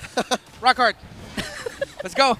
Yeah, we're going to do it. They're going to do the it. thing. Edward's starting to get in position. Flap TZ on the bush check once more. But Blacklist is on conceal. Who is close by for the red? Again! No way! Second time! Oh my goodness! And the fight is just going non-stop. Ohem might be looking better here in terms of the damage department. He is doing some work onto Flap TZ. 1-for-1 trade, plus a steal from Sensui. Oh man, if the haters are doubting you, do it twice and take pictures. Sensui steals the Lord again, and this time with interest because they were able to trade off with few. Blacklist, ladies and gentlemen, are in this game. This is unreal. I know how you feel now with what you felt with Benny Cutileo. Damn you, Sensui! I almost swore and lost my job. What a play! You do. He gets 5 per season on average. He got 2 in 1 game. And they have 13 more games. They have 13 more games. 13 series left. Series, yeah. Oh. He's batting 2 for 2 already right now with the Lord steals, and it is unbelievable. Dare I say, folks, that was pretty legit. Look at this, the map is blue. It is. Blacklist are starting to make this lineup work here. Edward obviously still absorbing a lot of damage here from Super Marco. That's something you can't ignore, but Yue will be in trouble. I think he still has a passive as well. So, man, oh man. At the drop of a hat, the turns have tabled. Look at that. Blacks International doing more than just leaving their base, doing more than just crossing the river. They've actually almost equalized the map. Only but the mid lane tier 2 standing for AP Bren and their inhibitors. Look at that. The steal coming in. And we could have sworn he was going to die to Flap, right? I swear he could have. I think Kaltizi bumped into a wall there or something. He walked a bit too slow for the retry. And Sensui just was all over it. Again, I think key to this actually working is the anti-disaster protocol. Get enough farm on your jungler for them to be able to deal the right amount of damage, get him to the right EXP so that his retribution is at the same level as the opponents as they try to steal, so the threshold is the same. And then number 3 is have beyond human reflexes. I don't know how easy to get that third part is, but I've never done it before. I have secondhand happiness for Sensui. This is amazing. I guess those one of the things where if you have it, you have it. Yeah. You just know it, right? So I get what you mean, though. Oh, one of the key questions we ask for this season: what does victory mean for players, for the teams? I feel like if you ask Sensui at this point, victory for me is just stealing Lords. Not once, not twice, I did it for the Blacklist. All of the lords. All the the lords. Oh, man. Sensui's victory is pressing retry before everyone else. Yep. Basically. Still can't move on twice in one game. That's gonna be content for a lot of people. Yeah, but again, will it be enough to actually turn back the game? If he does this a third time, I'm dropping my headset and I'm walking out. Not because I didn't like what I saw, but because no way. I feel like I'm in a different universe if that happened. He's hanging out of the same bush. Yeah. Same bush. That's where you put yourself. Oh, they found Haji. Oh, they're shifting up priorities here. Haji with implosion, forced to flicker out as well. Away. But that's a few skills being used already for AP Bren. That's Ogwon with the I'm Offended, as well as the Blazing Duet from Super Marco, so that might be something. All right, Haji did spend his implosion too, Yep. so it's a 2-for-1. I'm sure all of these players are counting resources as well. Time it. Something to note, a minute off of Purify. That, I think, is going to be key. Super Marco is not as safe as he once was. He really has to time his entries. Now AP Bren are going for the cross-map play. AP Bren also jockeying around the Lord. Still no full info for both teams of who the other is. They're looking for the Nolan. They're looking for the Tig. There Down it to is. 50%. Info given already. We've seen the Brody down on the bottom side and said, AP Bren, you know what, guys, we can probably do this. No immortality for Super Marco, though. Still no Purify. Edward making sure he is the one that will keep AP Bren busy, but where is everyone else? Waiting for the cooldown return on the ultimate of their Ruby. Still, the minion wave down bottom is a problem, but Blacklist aren't going to be dealing with it because they know where Super Marco is. That's the long lane. I think it's in Blacklist's best interest to send someone over there, unless they're just going for the steal once more. And something to note, since he's hanging out in the same bush, but now gonna pop the passive. There it is. Passive already popped up. Might be risky for Blacklist, but they really have no other choice, don't they? All that for a passive. Sensui's still in the same shrub. Minion waves down mid and bot have to be managed by Blacklist. Edward will have to go back. AP Bren have a slight reprieve and a slight lead for this, but they still don't know where the Zen Master is. Flapteasy sees him. Yeah, for the past 5 seconds, Sensui was actually standing right outside the bush. Yeah. But again, what was that about? Something tells me it might be on purpose. Oh! He might be showing himself so that he can reposition. Okay, It didn't really cost him. It didn't really cost him. It also forces AP Bren to maybe think of a reset here. Yeah. They know it's covered. Flap's doing the same thing. Flap's doing the same thing. Oh, he's showing up. He's showing up. All right, it's I like it. of these two teams. Ogwin. But the focus is here. Near Ogwin. Oh, he missed it. it. He's caught up in a very, very bad space here. Edward Doe and Haji. Very low HP, but still able to walk out. Here comes all the skills. They're crashing down. Haji in the back, and Edward on the other side. Edward, Agent Zero, the first to fall there. Oh, I see the intent. They were going to try to send Sensui for cleanup, but instead it went a little too deep, a little too long, and Sensui could not find the position to get 2 kills off the back of that amazing engage by Edward and Haji. In different position here, Flap and Sensui are swapped up.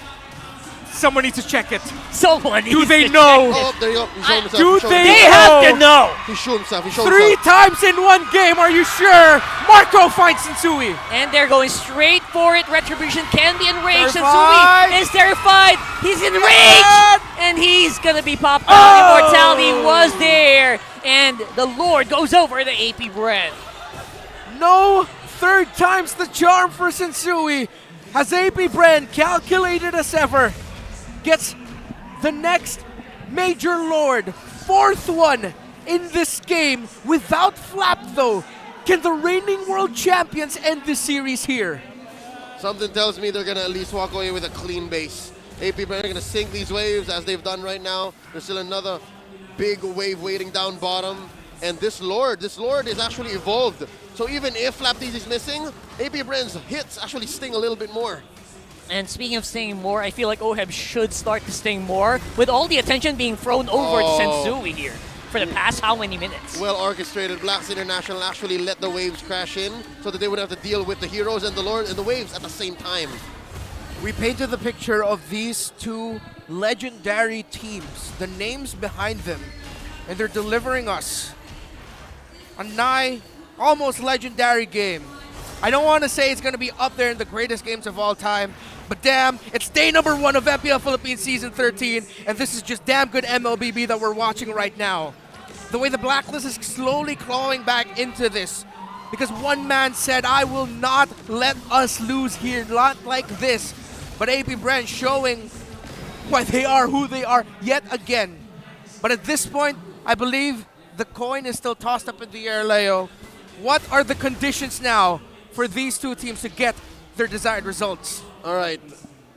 At about the 8 or 9 minute mark, we've been talking about how maybe Sensui isn't the only way that Blacklist can win, so that AP Bren can actually, have to think twice about the engagement. Because let's admit it, up until that Lord Steal, AP Bren was calling the shots, right? All throughout the map. So now maybe something tells me Blacklist has to switch it up again. Maybe they've gotten so used to the fact that maybe we can just keep stealing the Lord. No, what if they actually find a way to punish inside their base? Let AP Bren in. And they have shown that they can do that even when they were on a deficit. What more now? Yeah. The gold is a little bit evened up. The gold is negligible. Everybody's full build.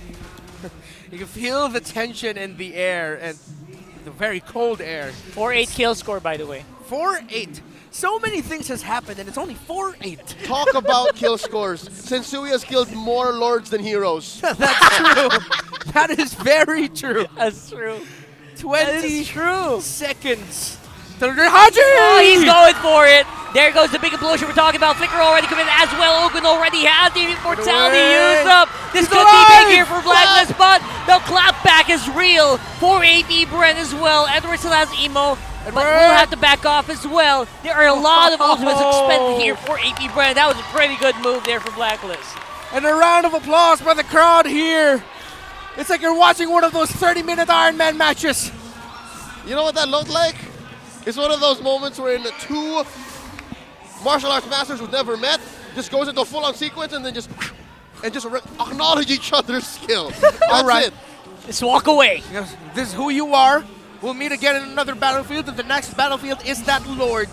A pressure onto the push down into the bot lane, and we find ourselves here again. A tale as old as, not time, but this entire series so far, and this game number 2 specifically. Lord number 5 of this game. We're pushing 30. Funnily enough, I feel like push is the only way that this game is going to get resolved here. The way the things are going, the minion waves are going to be so much more crucial here. Super Marco up front, no immortality, that's very risky. Haji slows by, he's in position to maybe make an immortality happen, but his flicker is on cooldown. There goes the implosion, slows up Kaltizi, he's on half. Edward's on the back as well, trying to get some attention. Sensui, he's railing, he's riding on the bush, and Edward is going to have to pay for that, but he takes out View! Sensui forces the flicker out as well, there you go. So many battle spells used up. And another martial arts master moment. Both teams walk away with no casualties. Nobody well enough to fight the Lord, and they both back off. Folks, crowd is eating this up as well, by the way. We're not seeing a lot of kills here. But you have to appreciate the beauty of this game, the respect that these two have for each other's abilities, the timers, the immortalities, the key things you look for, the micro of it all in a team fight. This is why we are the home of champions, why the Filipinos have built a legacy of greatness all over the world in Mobile Legends Bang Bang is because of things like these. We're nearing 30 minutes into game number 2 of our only second series of Season 13. And Haji goes in! Activated by Haji already. Who did he catch? I think he already caught Ogwin there. And Ogwin already used a flicker as well defensively. Blacklist has Ohem on the side. Flapteezy is going to have to walk off as well. And the Lord's going to be reset. But look at the bottom side of the map being worked on by Super Marco. Long lane control by AP Bren on point. I think they understood that they're not going to get away with anything. Nobody gets free kills, not at this point, not approaching 30 minutes, so they'll just play the map, and it's much easier, much safer, more free for AP Bren to do that, so they made leeway on the map. If only Edward did not pay attention to that, that would have been a penetration down bottom. Yeah, big props to Edward, by the way, playing this very close to his chest. Yeah, so good at controlling the long lane, man. These two teams have just been tremendous with controlling everything, making the most out of every ability. In the middle of a very chaotic environment as well. Yeah, it's so chaotic, but you can see the gears turning in all the players' heads. Oh, he's gonna go in, I'm gonna have to cancel this. Don't worry, I can take the damage here because I have an immortality, or if I'm the Nana, I have the passive. Oh, this is just damn good MLBB. This is art. This art in motion. Art right in now. motion. That's a perfect way to say it. All right, so with that, again, Edward can do it. Oheb, I don't think so. So right now, they have to think. Blacklist International has to commit to a plan. Control the long lane or go for the Lord fight. And APBR are checking which of these decisions Blacklist is most likely to do. APBR knows this as well, right? They know they can push as much pressure on the bottom side, and Blacklist has no choice but to answer. I love that Yue actually rebought, or I'm assuming that he rebought his glowing wand. It's because a lot of these fights actually leave heroes at maybe just 1% of their HP. That'll allow for them to not walk away. That'll actually allow them to finish the job. That burn's going to be huge here in the late game. Yep. Folks, here we are. The first 30-minute game of our very young season here. It's a cold, late, no, it's not that late. It's a cold night here in Manila, but all this action that I'm seeing is actually warming me up. And I'm sure you watching at home is enjoying it right now. Comment wherever you're watching. Who's going to take the cake here? Is it Blacklist International? Is it APBR? To be fair, we've been watching a Lord Dance impending for the past 5 minutes. And I gotta say, in addition to all of the micro and the macro that they're playing here, I'm just happy that the Lord Dance has evolved to this level, right? Yeah, we're way past that Lord Dance where everyone's just on the back of the hill and all yeah. that. I missed this. Again, the last time I remember Lord Dance were this hot, where I'd say the winter of 2021, it was a legendary call on the MPLI desk. Napudot fight the dance floor. When that was a call, it was Blacklist in that match. Oh, Haji! He catches him. Ogwen is not really doing much right now, being caught up with all the CC of Blacklist. And while all that's happening, Sensui as well, waiting in the wings. The minions. Now the problem for Blacklist International. Every time they want to make a play, they have to worry about the minions. The lead that APBR have built for themselves. But APBR still very wary of everything Blacklist International can bring to the table. And now are also very wary of Sensui's capability to steal the major objective. Close. Will APBR call it? Again, Haji just trying to push up whoever he can. Implosion is in good range right now, but the HP bars are just not in a good position. Ohab will start to fall. Edwards on the back. Sensui as well. I think he's starting to back off. This could be bad here for Blacklist. He doesn't make it. And Haji, I don't know how he's still alive after all of this. The Flaptease is the one who was actually falling here. Clutch shave there by Yue. Able to utilize Molina to make sure that Haji will be able to get away, but Edward won't be able to. Yeah, Edward's in trouble. Immortality's still there, so that's something. Again, by so much time here. With the drones. What? Vengeance went online. He could take one. Oh, boy. And now with the addition of Flaptease, that might be it. That took a minute longer than it should have. That was cooked. They bought time. That's all the time they needed. Blacklist down 2 men. APBR all 5 on the map, but it's not like they're worse for wear here. It's not like all of that. These 2 kills came for free. There was so much effort that got into killing Oheb and Edward here. It was a whole minute, I think. More than a whole minute. But finally, after all the action we've seen, is this the winning moment of APBR, or will Blacklist somehow pull something out of the bag to force the game number 3? APBR, here they are. Oheb sends second out. Sensui, not the best clear in the world right now. Flash! 2-man Petrify here, landing up on that dragon. Haji! And Yue, their main clear is going to fall. Oheb, the last minute toward the part memory. Will he have enough damage clear these last 3 tenths here? Ogwen as well. They held on as much as they can. But APBR come out on top.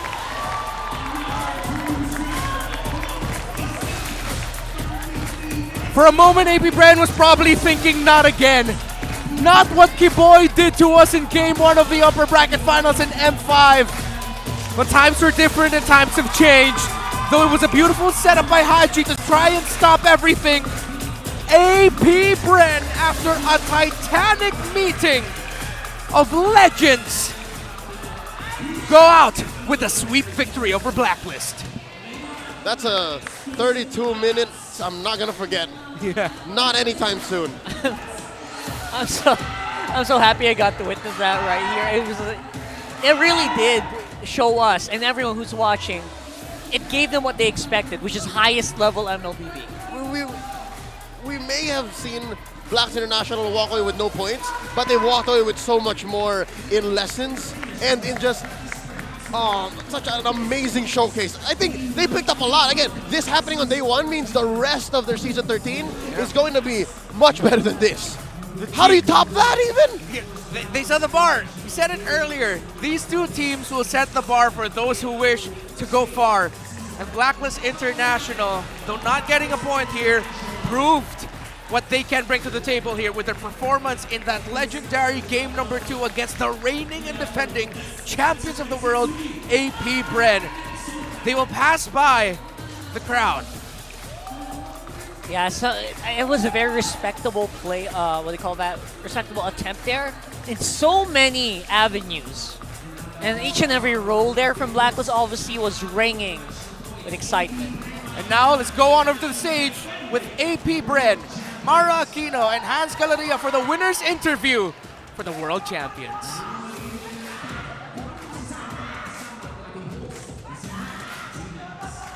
Everybody give it up to AP Bren! Grabe, 33 minutes and 31 seconds. Already such a long game. You know what? I want to ask the newest member of AP Bren, Coach Trev. Oo nga, may bagong mukha tayo ngayon. Parang kilala na kasi natin silang lahat eh. Parang iba dati, nasa iba ka dati May bagong tayong face. Okay, Coach. 33 minutes and 31 seconds yung unang naging laro na yon. But how does it feel to now be part of AP Bren at parang trial by fire kagad yung nangyari sa inyo in game number 2? Tingin ko sobrang may mga mistake lang kami sa Lord fight Kaya kailangan namin ayusin. How does it feel to be part of AP Bren? Sobrang bait ng mga player ng AP Bren. Solid din. Pati management, pati yung boss namin malapit. Boss AJ. Ang Bren walang binagong players or anything except Coach Trev. Let's give him a warm applause for our welcome with AP Bren. Alam nyo, grabe whatever you guys did sa M5 to Russia, papunta dito, you guys are still doing it. But may narinig ako. Super Marco, come here. Super Marco, sabi ng team manager nyo na si Adi, nag-iba ka na daw ngayon. Maybe because of the lots of yung mga championship na nakuha mo. Sabi nila, iba ka na daw ngayon, hindi ka na daw mahihiyain, mas confident ka na daw, at mas marami ka daw na sinasabi ngayon, hindi na ka na daw one word. Totoo ba? Totoo po. Totoo. Oh, okay. Kwento mo naman, ano bang feeling na kahit saan kayo pumunta, champion kayo, tapos first day pa lang, na-sweep nyo kaagad ang iyong kalaban? Sobrang saya namin kasi nakaka-travel kami sa ibang bansa, tapos nakapag-champion pa kami. Totoo nga. Mas marami nang sinasabi. And can I just say how proud I am of Super Marco? Dire-diretso. At may tapos pa. Yes. And more. At love to see it. Dinagdagan niya, masaya dahil Tapos, I'm so proud of you. So proud of you. And you know what? Let's also hear it from Coach Ducky as well. Kasi, Coach, this is a trend that has been happening for teams na nakakuha ng championship. From Sun Sparks before, they added Baloyski. They got back-to-back. For Blacklist International, who we just faced, they added Aji. They got back-to-back. What do you think about the trend that is happening na isa lang yung kinakailangan to hopefully get another championship after winning the recent one? Sana mangyari din sa amin. Yun lang yung masasabi. Dagdag si Trip. Traitor ka daw, sabi ng Eco fans. Biro lang yun, biro lang. They're just hoping that it happens. That's it. Manifesting. Congratulations once again to AP Bren. You may now take your bow and take your walk of victory.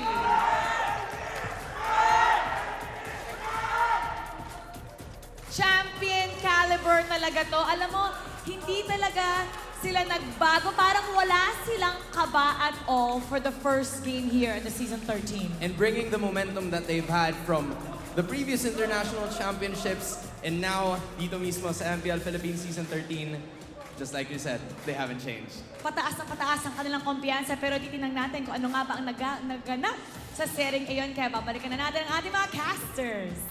Paso. Congratulations to AP Bren, and of course, thank you to the lovely Mara Aquino and Hans Galleria for the interview with them. I think none of us expected what Coach Ducky said there. That was probably one of the most hilarious interview responses I've ever heard. Self-burn, bro.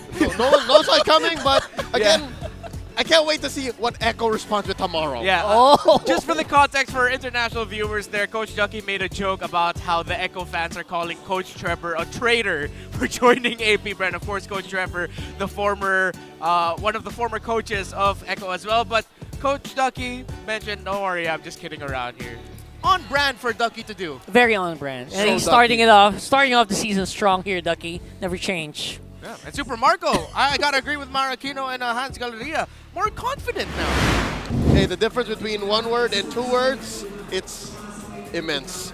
Let's talk about our MVP this time around. It's Kyle TZ, the second TZ of the new TZ brothers for AP Bren on his barats. Again, for the first 5 or 6 minutes, you could have sworn he was an assassin. He was just out there munching on dudes, spitting them out right into walls. And again, there was a lot of item juggles involved. But when it came down to it, this is what eventually he was building up towards. What we were alluding to, it was eventually, yes, an Athena shield, so he can protect himself from the Nana.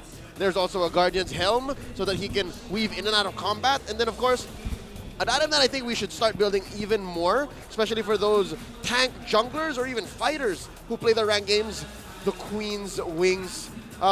This item right here gives you damage reduction, gives you HP, and then when you hit a HP threshold, it gives you a little bit more. And with that said, look at this, early game, Kyle TZ. This is 90 seconds into the game, and he's forcing big old 3v3s. This is what we're talking about, how AP Bren are forcing fights where Blacklist aren't expecting it. And just like that, Blacklist claps back in a story. 2 Lord steals. Sensui, this is not a joke when I say Sensui killed more Lords than heroes up to this point. And I think I have to agree with Coach Treb. Maybe they did have a few mistakes when it comes to Lord's Dance. For the first one, it may have come down to muscle memory, where they were getting ready immediately to turn on any enemy hero that would show up in the Lord Pit. For the second one, it was because Flap TZ may have missed it.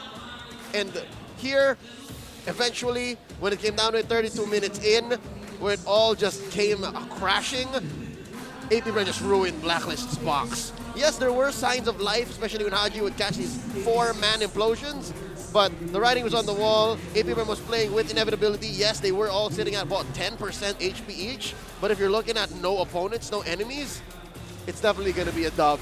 Let's go ahead and check out the numbers that went down in this 33-minute game. 33 minutes, 30 seconds. Already a record we're setting here in Season 13.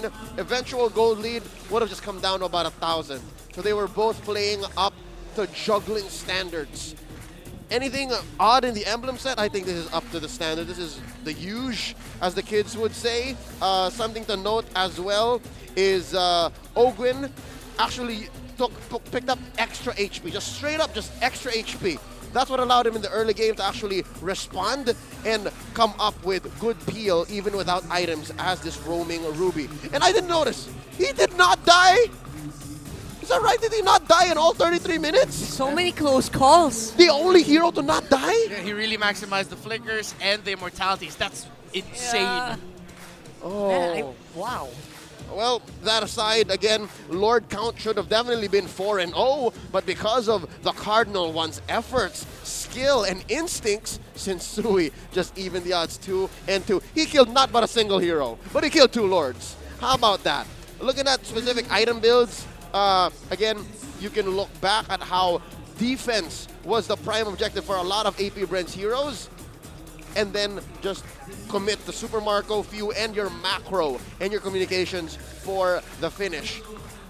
Down to the numbers, damage to turrets. Again, I think at some point this had to end because Blacklist caught up all the way into the base. AP Bren was threatened to just losing their inhibitors, but from then on, when the Lord's Dance, the final Lord Dance was left to sit there, turrets weren't touched. That's why this item here froze. Looking at total heals, the only real hero that heals from Blacklist would be Edward. Compare that to AP Bren, who has passive healing. Again, Kyle TZ himself has a Guardian's Helm. He would be regenning off the back. And something to note, Flap TZ, talking about a wingman, he was always in the air, if I'm not mistaken, maybe twice in a single Lord Dance. Absolutely. I feel like when you see that 100% kill participation on the Flap, yeah, he was checking each and every bush. Yep. Every time that that ultimate was up, it was just exactly what you should do. And I love that he really did not hesitate in almost any moment. Yeah, and I love how both of you here set up the story perfectly throughout our discussions before the game started. You mentioned AP Bren, XP Lane, Flap TZ. Again, these are featured matchup for this game. And then for you, you mentioned also that the Toms will be more by time. The impact of the Yuzong, it's really for more kill. And that's exactly what we saw between our featured players. Now, I know esports is such a booming opportunity, industry, beautiful field for everyone here. So assemble your own community tournament. Be a part of E-Project, esports for everyone, and show the world your impeccable esports prowess. Yeah, that's for everyone who wants to access tournament mode, free in-game items, diamonds, and more. You can register right there on the QR code. Yep, Check it out. Just scan it there. There have been a lot of tournaments popping up. And I believe after the M5 World Championship win, there has been a bit of a renaissance of MLBB here in the Philippines. So hopefully, please scan that if you are here in the Philippines. But I know other countries and regions have their own versions of this as well. Yeah. Again, excellence would not reach this stage, would not reach the world stage if they did not start somewhere. And a lot of our champions now started with but one E-Project event and then eventually got discovered. And I'm hoping that the champions of M33 will be coming from an E-Project near you. Yeah, for everyone who wants access to tournament mode, you keep asking that us on TikTok. Yeah, that's how you get it. So I hope I make it to M33. M33 is... Me too. Man, oh man. Maybe at that point we're casting with our children. Oh, that would be cool. That would be cool. You just saw the moment of like fear the moment I mentioned that. But of course... I'm sure Nicer knows. We really hope that you join the E-Project for everyone and stick around with us here. This has been a tremendous opening to MPL Philippines Season 13. A fresh new look and vibe for MPL Philippines. Give me one word. How do you feel right now, Rockhard? Oh man, ecstatic, man. This is exactly why we are the strongest. We just saw it. We just saw it right there. Leo. Happy. What? When a word like nonchalant is part of the daily vocabulary, you gotta go back to the old classics. I'm just happy. Happy, man. You seem happy. Very, very happy. Quick comment wherever you're watching. How do you feel about our first day here in MPL Philippines? It's been great. We saw Minana, Evos, and TNC Pro Team, wherein Minana Evos swept TNC Pro Team. Starting off their run for the playoffs hot with that 3 points. And of course, AP Bren versus Blacklist International going to 2-0 as well in favor of the reigning world champions. Thank you so much on behalf of Rockhard and Leo. My name is Reptar. Let's go back to the stage.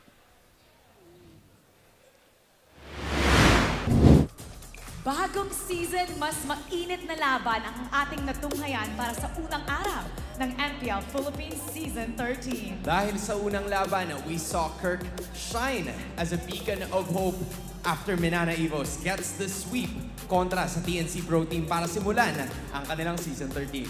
And for our second series of the day, AP Bren just too hot to handle against Blacklist International, getting their first sweep of the season. There's gonna be more to come, kaya samahan niyo ulit kami bukas dito lang sa tahanan ng pinakamalakas na Mobile Legends Bang Bang players sa buong mundo. Muli, ako po si Mara Aquino. At ako naman, si Hans Galleria. Nagpapaalalang magkakaiba man ang ating pinagdadaanan. Sama-sama tayo sa laban para sa tagumpay. Keep it good vibes, everybody, and see you tomorrow.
4 p.m. MPL na. 4 p.m. MPL na. 4 p.m. MPL na. 4 p.m. MPL na. 4 p.m. MPL na.